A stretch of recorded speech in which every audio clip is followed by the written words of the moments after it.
Welcome back to my channel. Today we'll be talking about Metro by Chika Hongo.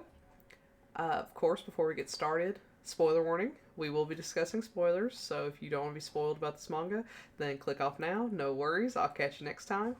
Also, before we get started, let's talk about some content warnings. There may be references to sexual assault, inappropriate relationships between an adult and a student, PTSD, depression, blackmail, suicide, dubious consent, car accidents, child abuse, and child neglect, as they do appear in this manga. But if you're cool with that, then we can go ahead and get started. So let's dive right in. First off, let's start with a synopsis. Mizuki spends his days under the watchful and paranoid eyes of his mother. It was of no fault of his own that he is monitored so carefully, but it is instead due to his father's infidelity. Because his father ended up having a scandalous affair and left both Mizuki and his mother behind, Mizuki's mother now views everything sexual as evil. To prevent her son from following the same path as his father, she makes him write out every hour of his day, monitors the media he consumes, and controls every aspect of his life that she can so he never encounters anything she deems as immoral. This causes Mizuki's life to become rather hollow, especially since, due to an illness, he could not graduate high school and is forced to attend his final year again as somewhat of a social pariah amongst the strangers in his class. The only spark in his life is the few times he rides the metro. There, on the train, a faceless man assaults him. For someone else, this would be traumatic and horrific, and though it does scare Mizuki, he finds it thrilling and the only intimate connection he's ever had with another person. This happens nearly every day like clockwork, with the man touching Mizuki for a while only to disappear without a word. Until one day, while touching Mizuki, the man tells Mizuki that if he gets off the train with him, he'll give Mizuki more. Having been isolated and sheltered for so long, Mizuki finds himself unable to refuse this offer. But is what he finds on the other side worth risking his simple and routine life for? Now, while of course this is designated as BL, at least by most websites I've found, in my opinion, this is not meant to be a true lovey-dovey romance. It's intended to be dark and uncomfortable.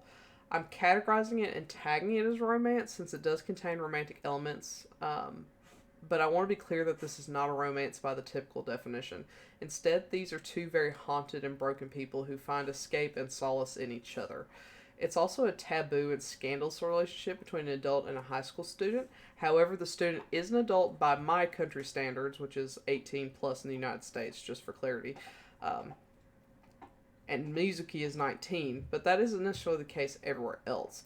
I can't imagine anyone reading this and finding it romantic or sexy in any way, as I'm pretty sure the purpose is for it to be thrilling, but ultimately twisted and painful.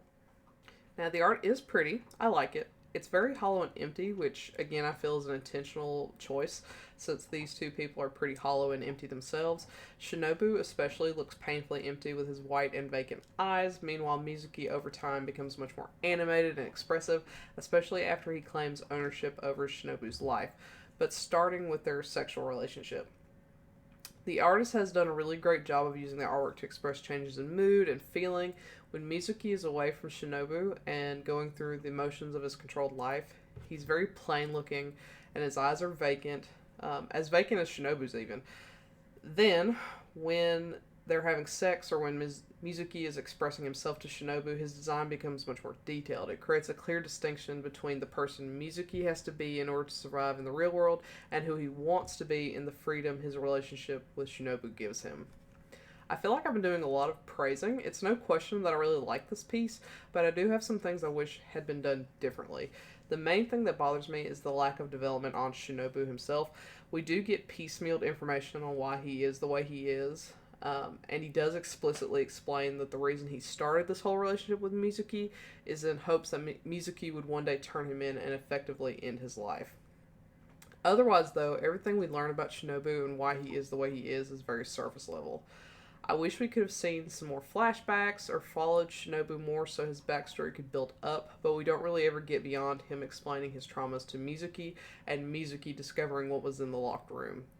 I would have liked to have seen more depth in Shinobu, but as vacant as he is from beginning to end, it's almost fitting that we don't know more about him as his entire being is Mizuki's anyway. The best part for me is actually the ending. It ends rather somber and dark without any clear resolution. They're both still very haunted individuals, with Mizuki still under his mother's thumb, though with some autonomy, at least in comparison to what he had before. Meanwhile, Shinobu now spends his days empty and awaiting Mizuki's return. This doesn't feel like love to me, at least not from Shinobu's side. They're still seeking escape with each other and have formed a dependence without any real growth or resolution in sight. I'm not sure if the intent was for the end to be so hopeless and dark, but that's what I got out of it. And I actually found it rather refreshing in that regard.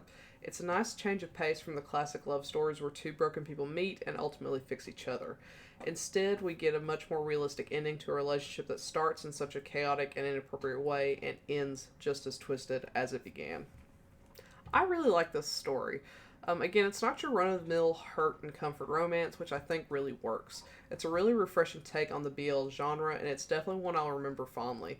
If you're looking for hot and romantic sexy time, then steer clear because this certainly isn't what you're looking for. However, if you want something dark, twisted, and painful, then look no further. I highly recommend this. So have you read Metro? If so, what do you think? Do you agree with my assessment? Do you not? Let me know and comment below. In the meantime, I'll see you next time. Bye!